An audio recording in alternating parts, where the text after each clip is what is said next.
দোয়া করি, এই বিশাল জনসমুদ্রের দোয়া কবুল করো মাবুদ গো, এই বাংলাদেশকে ইসলামের দেশ বানাইয়া দাও। দেশটা যদি ইসলামের হয়ে যায়, আইন যদি আল্লাহর হয়, শাসন যদি সৎ লোকেরা করে, রব্বুল আলামিন কোরআন শরীফে বলেন, তাহলে তারা 4টা কাজ করবে। আল্লাযীনা মাক্কান্নাহুম ফিল আরদ আকামুস সালাতা ওয়া আতাউজ যাকাত ওয়া আমারু বিল মা'রুফি ওয়া নাহাউ আনিল মুনকার। মুমিনেরা ক্ষমতায় এসে প্রথম যে কাজটা করবে, প্রথমে ক্ষমতায় এসেই নামাজ বাধ্যতামূলক করবে। প্রথম কি?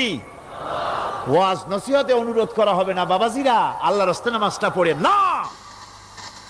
রেডিও এবং টেলিভিশনের মাধ্যমে রাষ্ট্রপ্রধান অর্ডার করে দিবেন, যারা আকেল বালিগ সকলের জন্য নামাজ বাধ্যতামূলক, নামাজ পড়তেই হবে, এটা অর্ডার।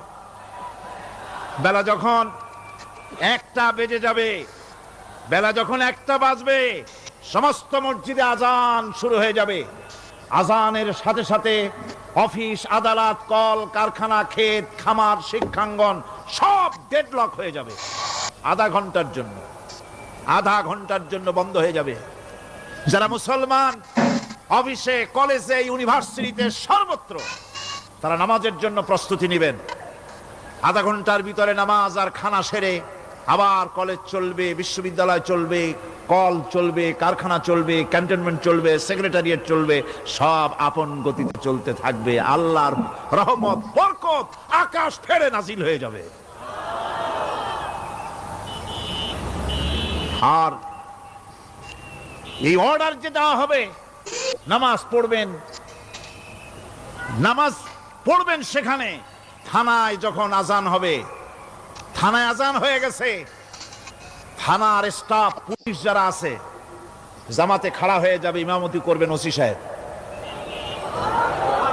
এসপির অফিসে এসপি সাহেব ইমামতি করবেন, ডিসি সাহেব তার অফিসে ইমামতি করবেন, মন্ত্রী সেক্রেটারিয়েট ইমামতি করবেন, প্রেসিডেন্ট বঙ্গভবনে ইমামতি করবেন, বিশ্ববিদ্যালয়ের ভাইস চ্যান্সেলরের ইমামতিতে সে জায়গার মুসলমান ছাত্র ছাত্রী, শিক্ষক শিক্ষয়িত্রী এক জামাতে নামাজ আদায় করবে।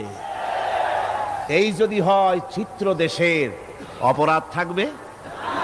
থানায় ওসি সাহেব নিজেই যদি জামাতের ইমামতি করেন, এইভাবে নামাজ আদায় করেন পুলিশদের নিয়ে জামাতে, ঘুষ আর খাবে তারা? এসপি সাহেবের অফিসে, ডিসি সাহেবের অফিসে মন্ত্রীরা যদি এভাবে নামাজ কায়েম করে, তাহলে কি অন্যায় অপরাধ কিছু থাকবে সমাজে? থাকবে না। সুতরাং নামাজ বাধ্যতামূলক করে দেওয়া হবে। নামাজ বাধ্যতামূলক, সকলকে নামাজ পড়তে হবে। নামাজ হচ্ছে অপকর্মের প্রতিবন্ধক। নামাজ পড়লে অন্যায় কাজ থেকে বাঁচার পথ। অন্যায় থেকে বাঁচাই কিসে? নামাজ। আল্লাহ রাব্বুল আলামিন বলেন, উতলু মা উহিয়া ইলাইকা মিনাল কিতাবি ওয়া আকিমিস সালাম ইন্নাস সালাতা তানহা আনিল ফাহশাই ওয়াল মুনকার। হে নবী, এই কিতাব তেলাওয়াত করো, যা তোমার প্রতি অবতীর্ণ করা হয়েছে, এই কিতাব তেলাওয়াত করো আর নামাজকে প্রতিষ্ঠা করো। নিঃসন্দেহে নামাজ মানুষকে পাপাচার থেকে বাঁচায়া দেয়। অশ্লীলতা, পাপাচার থেকে মানুষকে বাঁচায় কে?